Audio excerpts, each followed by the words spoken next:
Les relations personnelles sont toujours importantes dans la politique pour mieux comprendre qui aime qui est proche à qui, pourquoi est-ce qu'ils sont proches, quelle est la relation qui existe. J'ai toujours pensé que la vie est trop courte pour laisser aller les relations personnelles.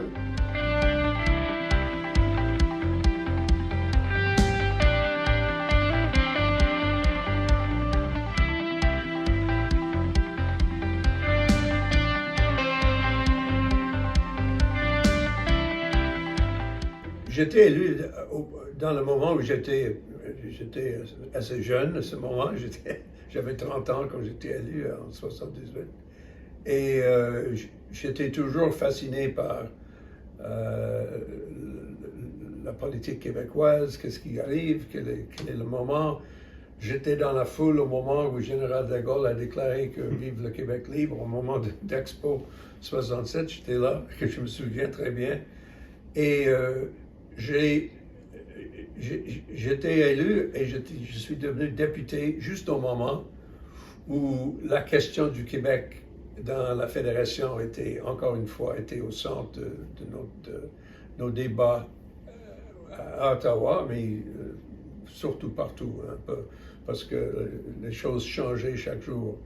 Et je me souviens très bien la journée de l'élection de M. Lévesque, c'était un moment très important. J'ai fait un effort comme député et c'était à la suggestion de M. Davis. Parce que M. Davis était le premier ministre, mais il était toujours intéressé, très intéressé, dans la politique en général. Alors, quand j'étais élu, il m'a téléphoné. Je ne connaissais pas vraiment, mais il a décidé d'aller, félicitations, très heureux que vous êtes là comme député, jeune homme.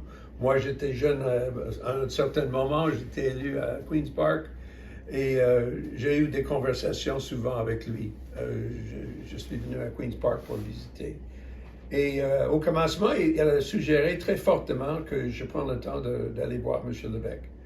J'ai dit, écoute, je suis un simple député. Il a dit, non, il faut y aller, il faut parler avec.